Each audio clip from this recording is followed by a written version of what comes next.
But a little bit of the rub, nigga, I gotta be safe. Let's get to the sports talk. Prowse wide open. Harrison Bryant takes the leg and keeps going. All the way to the UTSA 31. 23 yards on the catch. Robinson, plenty of time. And Bryant wide open again. Bryant right back on the field. Touchdown.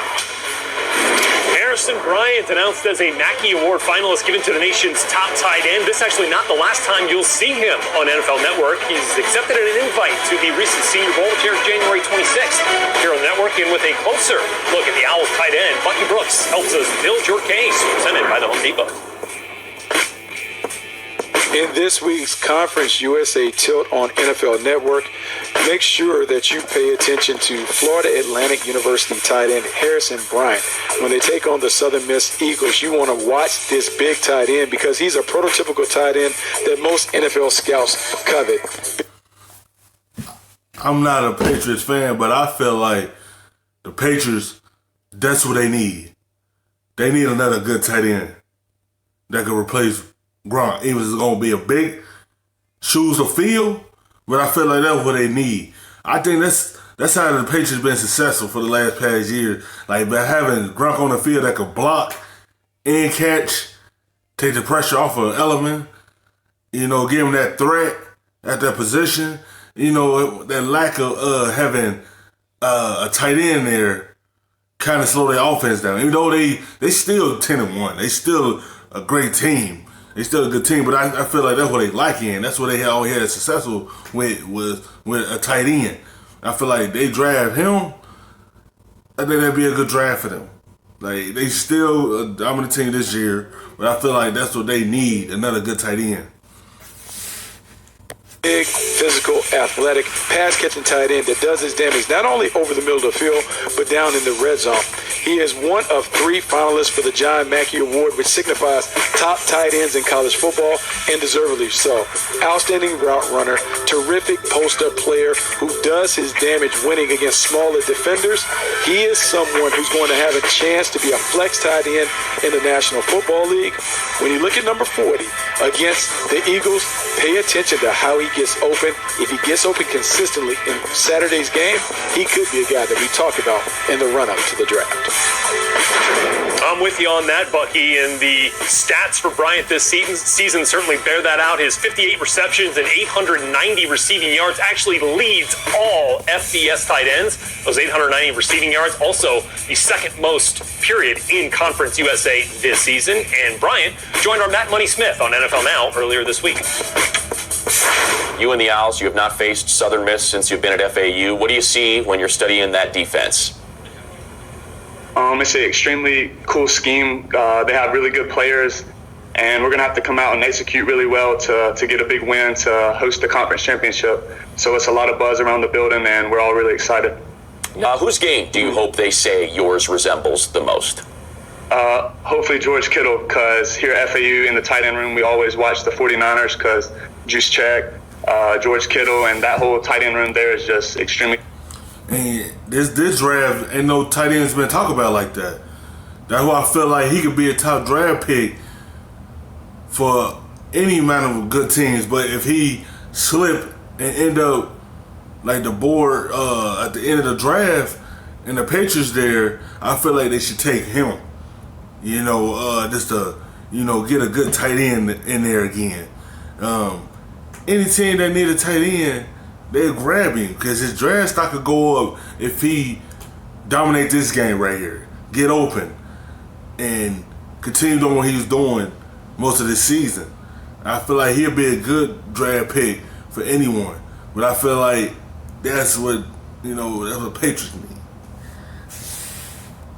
Talented, so we watch what they're doing and try to emulate it on our field with our plays, and hopefully I can get that comparison. It would be pretty cool. All right, you'll Casey Harrison, bottom of the hour from Boca Raton. And new right now in the NFL, after an elbow injury led to a questionable designation heading into last week. Tom Brady and the Patriots listed 17 players as questionable heading into this week's matchup in Houston. Brady, though, was not one of them and is good to go against the Texans. It's a great football team, well coached, very good on offense, very good on defense. They don't beat themselves. They're explosive. It's a great football team. So big challenge for us Sunday Night Football. I'm sure it is a big challenge for them. Like if his elbow is really hurt, like they say, because normally the Patriots just say that to play mind games with everyone, but the offensive line for the Patriots need to hold up for Brady, because if he get hit anytime in that game and it be that elbow, they gonna be concerning about that if his elbow's hurt, because they know how to play mind games with everyone. But the offensive line has to protect him to keep that elbow upright so they don't get hit at any point in that game, because you can't afford to lose him. they're going to give us everything they got, and hopefully we can go match it. All right, Mike Giardi now with more on this matchup for us from Foxborough. Tom Brady has found his way onto the injury report over the last week or so with a right elbow issue, one that I was told has been bothering him for over a month. I asked Brady today how he was feeling. He said, "I feel good." I said, "Would you be honest with us?" And he said, "Why would I tell you guys anything hurtful?" But then he reiterated that he says, "No, I feel really, really good right now." The other thing that Brady was presented with was the notion that he's throwing the ball away a little bit more on purpose. And maybe it's about self-preservation. And he said, "You don't play football to be in the self-preservation business." He goes, "Sometimes you got to get rid of it quicker with a blitz, and I never want to take a sack." In this situation, because this line haven't been the same.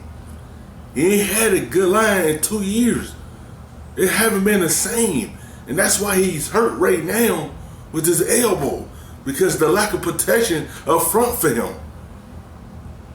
Like, he been pressured a lot this year.